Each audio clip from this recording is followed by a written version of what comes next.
The history of the human species has been one of successive advances in the mastery of nature, driven by advances in what we now call infrastructure. That is, the conscious creation of the preconditions for human existence. This mastery began under the influence of astronavigation and the development of maritime civilizations thousands of years ago. The full development of the vast interior of the continents, through water management and transportation, remains an unfulfilled mission for humanity. The immense arid region which encompasses the great American desert in many ways remains a frontier, whose potential can be unlocked through NAWAPA. Because of the inequalities of terrain and climate, water management is ultimately a continental and not a local or regional problem. A quarter of all the rain or snow that hits the ground in North America falls in a narrow northwestern corridor fed by moist Pacific air during the autumn and winter months. Much of the runoff from this precipitation drains northward into two major river basins, the Yukon, which empties through Alaska into the North Pacific, and the Mackenzie, which empties through Canada into the Arctic Ocean. Along with the runoff from seaboard watersheds, roughly 1/5 of this freshwater runoff now flowing into the ocean will be tapped by NAWAPA, forming a catchment system of major new dams, reservoirs, tunnels, hydroelectric power plants, and pumping stations. These will feed into the heart of the entire system, the 500-mile-long Rocky Mountain Trench Reservoir.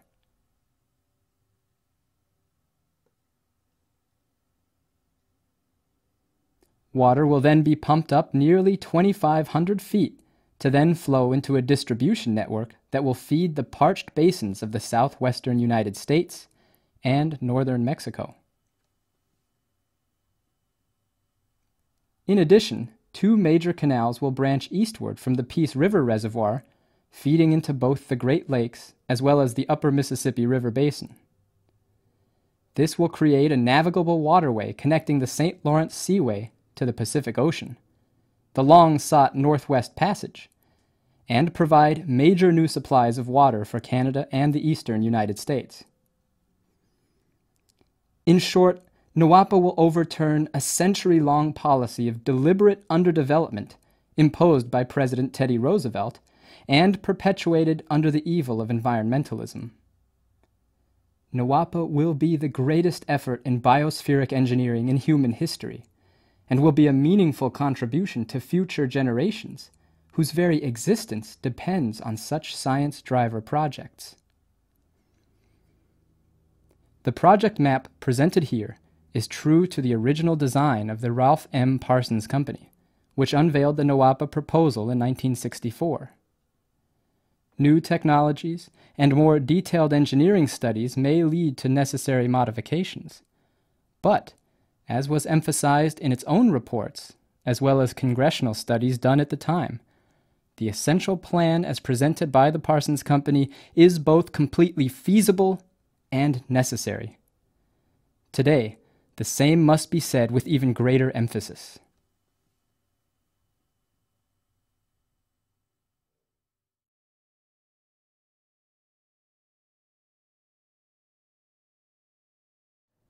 A large portion of the precipitation onto the North American continent runs off into the Pacific and Arctic Oceans. Of the major functions of organizing the North American continent through the NAWAPA system, the first is that of collection. Alaska alone accounts for over 1/3 the total runoff of the United States. If you look at the region, including the Yukon Territory, NAWAPA will create reservoirs on every one of the major rivers of this region, the biggest components being the Yukon and the Mackenzie River basins. Around 20% of the runoff of this region will be collected with a series of dams, creating the largest reservoirs on the face of the earth. More broadly, the total storage capacity of NAWAPA will be 4.4 billion acre-feet. Now, because for most of you that number might not mean anything, You should know that the largest reservoir existing in the U.S. presently is Lake Mead, formed by the Hoover Dam, with a storage capacity of a mere 35 million acre-feet. In comparison, only 4 of the largest reservoirs of the project planned for NAWAPA in the Alaska Basin are expected to store 1.5 billion acre-feet by themselves. The first major collection is carried out by the formation of the Tanana-Yukon Reservoir System. This reservoir system is formed by damming the Tanana and Yukon rivers. First, at Tanacross, near the Cathedral Rapids, Tanacross Dam creates the Tanana Reservoir, which feeds into the Yukon Reservoir.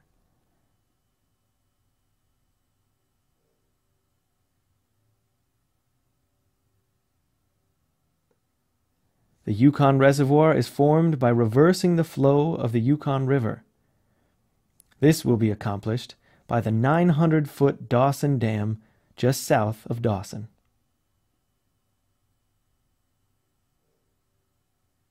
This giant collection is supplemented by the Eagle, Copper, and Susitna reservoirs. The formed Susitna Reservoir feeds into the Copper River Reservoir through a tunnel which drops 260 feet in elevation. With that added collection, the Copper River Reservoir, formed by the construction of the 2 largest dams ever built, supplement the Tanana-Yukon system through the 30-mile-long Alaskan Tunnel bored through the Alaskan mountain range. To give a sense of the magnitude of these dams, at 1,700 feet, the Chitna Dam will be 700 feet larger than the world's tallest dam. Or, to put it differently, it will be comparable to building the Hoover Dam on top of the largest dam in the world. Having increased the power of runoff water to accomplish useful work, the enormous Alaskan Yukon collection of reservoirs will provide regulation, navigation, and a complete transformation of the biosphere and noosphere environments. The excess of this system will be directed southward down the Yukon Basin at 2,100 feet above sea level. The flow is lifted 300 feet at the Taku Lift. Here, a major addition by the Liard River system, also at 2,400 feet, is brought across the Mackenzie River Basin to contribute to the collection. Continuing to collect flows along a series of rivers on the coastal mountains, the water is brought south to the second major inflection point, the Fraser Lift.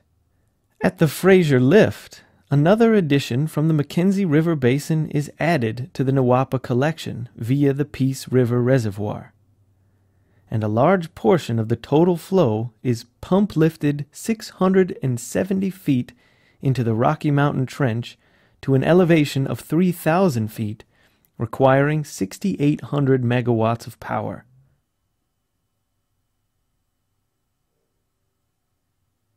The Rocky Mountain Trench forms the primary storage basin for the NAWAPA system, regulating and delivering the flow southward to the transfer function of NAWAPA.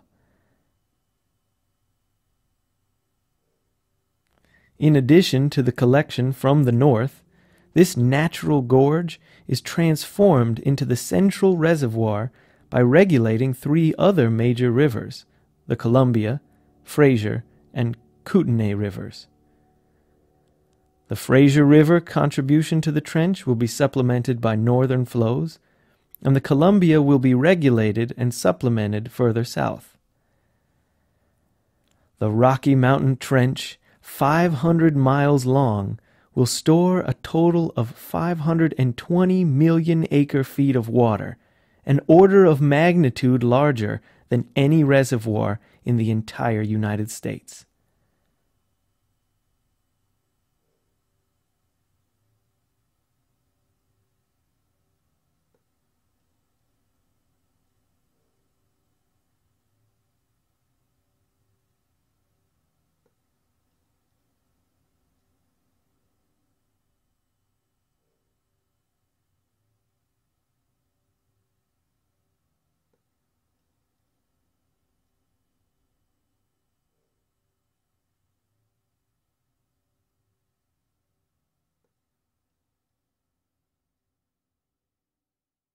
When sung from the right throat, creation can be a wondrous word. So the true song lives not in the note, but when the song and mind alike live only between the notes. The secret of economy lies not in the thing produced, but rather in the order which subsumes and passes each mere thing. Man's power to exist lies not in things which exist, but in the process which things and mortal human lives come and go, in the domain of the immortality of a very special species, mankind. Such is the meaning of man's universe. Such is the true meaning of infrastructure. Such is the rarely understood grandeur of the intention of a NAWAPA whose idea could not be killed. Such is the true practical meaning of man's access to the immortality of each great dream. It partakes of the immortality of a creator. NAWAPA could not be killed because it is the immortal feet on which man's future presently hangs. So be NAWAPA in our present hands.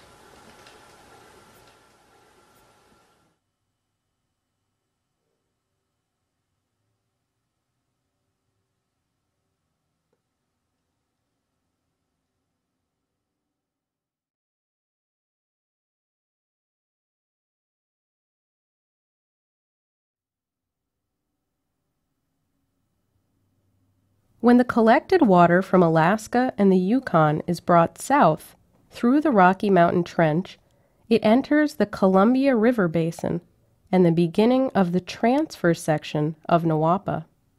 This system lifts the water up into the high elevations of the Great Basin. Largely centered in Idaho and Montana, the lifting system brings the water south into Utah and Nevada, where it can then be distributed throughout the rest of the Southwest. Since the distribution networks are at an elevation of over 5,000 feet above sea level, and we are starting at under 3,000 feet from when we left the Rocky Mountain Trench, the most dense and powerful pumping component of the entire NAWAPA system is centered here. Imagine the Alaskan water arriving from the north will be lifted to over twice the height from which it originated. This component is known as the sawtooth lift system. This incredible feat of lifting tens of millions of acre-feet of yearly water flow up thousands of feet in elevation is accomplished by using dams and pump systems to reverse the flow of a series of rivers in the Sawtooth Mountains. Then, these rivers are to be connected with large tunnels. Starting at an elevation of 2,800 feet, the water will reach 5,250 feet at its height. From the Clearwater Reservoir, the water is lifted into the Lochsaw Reservoir. Then a tunnel will connect the flow into the Selway River's 3 reservoirs, which will be connected by 2 pump lifts.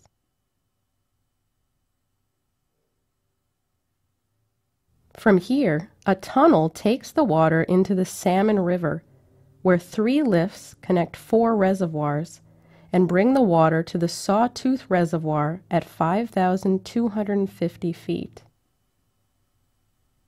Then the water will flow through a tunnel 50 miles in length and 100 feet in diameter, feeding into the Great Basin Waterway and the entire distribution system throughout the rest of the continent.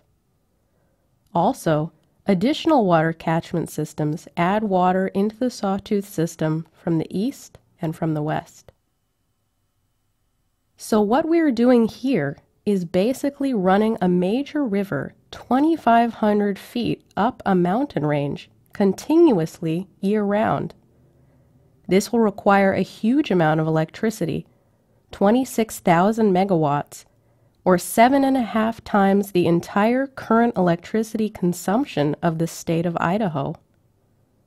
The original 1964 Parsons design runs the 26 gigawatt pumping system purely from hydroelectric power, generated by the NAWAPA system itself. In fact, the original NAWAPA design would provide a net surplus of hydroelectric power. However, our implementing this program 50 years after the initial designs means that we can take advantage of the growth of the nuclear age. This is the most dense concentration of activity in the entire NAWAPA system, and it is appropriate to utilize the most powerful energy source available for this project. A specially designed system of advanced nuclear reactors will not only provide the power for the lifts, but because we will design the system to provide large amounts of excess power as backup for safety and maintenance requirements, that excess power will drive a large complex of industries in the surrounding region. Like Franklin Roosevelt's Tennessee Valley Authority, this is more than just a water project, but mankind creating a new platform of preconditions which will determine what new levels of productivity we can achieve. The transfer function ends where the Sawtooth Mountains lead into the Great Basin, through the Sawtooth Tunnel, from which the water will be distributed to transform desert lands into green gardens of productivity.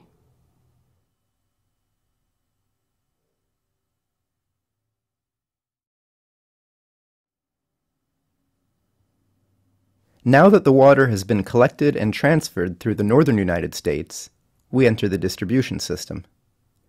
This southern network of the NAWAPA program will distribute 72 million acre-feet of water per year to 7 U.S. states and 5 Mexican states, bringing water usage in some states to over 3 times current levels and irrigating around 70,000 square miles of land. Beginning from Lake Nevada, the last common pool of water from the transfer system, the flow is split at the Trout Creek diversion into 2 paths of similar size, one leading to the Pacific, the other to the Colorado River basin.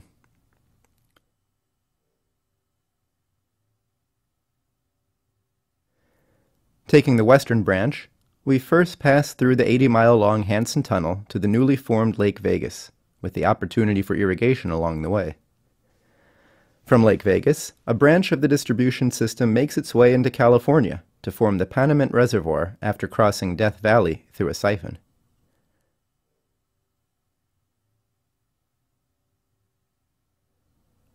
The rest of the flow from Lake Vegas makes its way south, past the city of Las Vegas, roughly paralleling the Colorado River, producing 6,500 megawatts of electricity and plenty of farmland along the way, before it joins the Colorado above Yuma. At Yuma, the flow again branches. To the west, water flows to Baja California and Southern California, increasing the agricultural success of the Imperial Valley and providing 5 reservoirs and 4.3 million acre-feet per year in Baja California. To the east from Yuma, water will irrigate this extreme desert in Sonora. Imagine what potential this water will reveal in the expansion of that remarkable green you see in the Imperial Valley. Imagine turning that desolate desert, that failure of the biosphere, into a productive garden for both nations. Now, return to the Trout Creek diversion below Lake Nevada as we inspect the Colorado Basin distribution section. Waterways and reservoirs make 2 million acre-feet available in Utah as the water enters Arizona to fill Lake Navajo.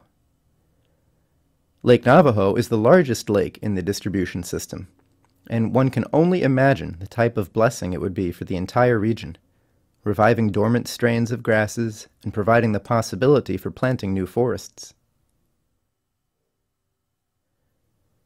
From this lake, water flows along 2 paths, one to water the Gila River Basin in Arizona and Sonora with around 20 million acre-feet per year, and another continuing east towards New Mexico. The western path will create 6 new reservoirs, increase the flow into one existing reservoir, drape lush greenery around Phoenix, and create many new cities. Back to Lake Navajo. Water will flow south and will pass through a pump and a series of canals and reservoirs through the mountains of eastern Arizona until it reaches the newly created Lake Geneva in New Mexico. We'll return to the southward flow of water from Lake Geneva later. For now, we'll continue east. After being pumped upwards, the water flows by tunnel to Truth or Consequences, New Mexico, where some of the water is diverted to the Rio Grande. The main flow crosses the Rio Grande River here by means of a siphon. At the eastern side of New Mexico, the Pecos Reservoir is formed, ready to distribute water southwards, while the flow continues north towards Colorado. West of Roy, New Mexico, a series of pump lifts raises water, allowing it to flow through the 100-mile Colorado Tunnel into the state of Colorado, forming a reservoir east of Denver.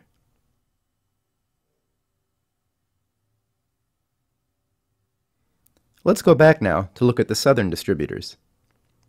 From Lake Geneva, water flows south to Animas, New Mexico, where it splits, flowing through Sonora, which receives about 10 million acre-feet per year from the program, and through the desert in the state of Chihuahua, greening the parched land. The Rio Grande diversion at Truth or Consequences will allow increased irrigation in the regions neighboring the river.